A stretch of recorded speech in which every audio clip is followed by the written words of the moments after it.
Hey everyone, welcome to another episode of WP the Podcast. I'm Tim Streifler. My co-host David Blackman will be with us in a few days, but for right now, I am flying solo.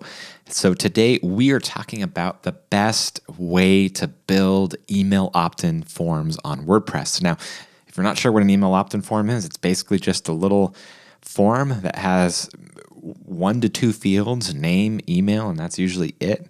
You hit submit and you're either added to an email list or you're sent something and then added to the list or whatever. So we talked about yesterday that you shouldn't just want to build a pretty website for your client. You should want to build them a website that's going to actually help them achieve whatever their goal is, getting more sales, getting more leads. And one of the best ways to get sales and leads is to grow an email list. So if you can figure out a way for your clients or your own website to get people to opt in, you will be successful, right? Now, there's different ways to do that. Give them some sort of a freebie, an ebook, maybe some sort of free training or whatever. Lots of ways to build an email list. But today we're focusing on how to actually do that. What's the best method, right? Because you can, if you're using a page builder, add a code module and drop in some embed code from MailChimp or ActiveCampaign or something like that. And while that does work and it will accomplish the goal, in my opinion, there's an even better way to do that. And that's to use a premium form plugin such as Gravity Forms. Now, we've talked a lot about Gravity Forms over the years here on WP the Podcast. It is by far the most powerful and probably the most popular premium form plugin for WordPress. And it's for good reason. It's just really awesome, has lots of integrations, can do a lot of things. It's super reliable and robust, and it just gets the job done. So all of my email opt-in forms that I build in Gravity Forms, and using the MailChimp integration, I send people to MailChimp after they opt in. And the reason why I like doing it this way is I have a little bit more control over the process, right? So I can control how the form looks, first of all. If you use an embed form, you don't have control over that.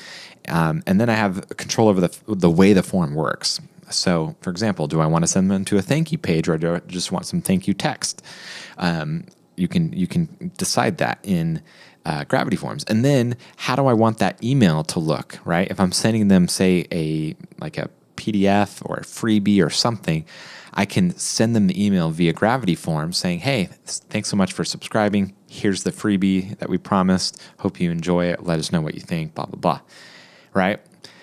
And so I can customize that thank you email and make it look the way I want. And then I can send the subscriber to MailChimp, and I can add custom tags, right? So in email marketing platforms, you can tag different things based off of how they opted in, what they downloaded, that sort of thing. And so I can say in MailChimp that they downloaded this particular freebie. So Gravity Forms makes it super easy to do all of those things that I mentioned. It's not the only way, but in my opinion, it's the best way. And you have just ultimate control. Another thing too is everyone that fills out that form is saved in the Gravity Forms entry database. So if for some reason something happens, you can export that list and import it to your email marketing platform. If something didn't work properly, you can go in there and see, okay, here's what happened, blah blah blah. So you just have a little more control, and you have multiple places where that data is being stored, right? So you have basically a backup copy of everyone that opted in to each individual opt-in. So super powerful. Highly recommend it. You can also do that with other form plugins too. Most of the form plugins out there. However, Gravity Forms is just what we use and what we recommend, me and David both. So that is it for today's episode. Tomorrow we are talking a little bit different type of episode. We're talking about how to utilize a stand-up desk to create good, healthy habits. So I use a stand-up desk, and I've finally figured out the way to actually utilize it to actually be useful for me. So if that interests you at all, definitely just tune in to tomorrow's episode. Until then, take care. Bye-bye.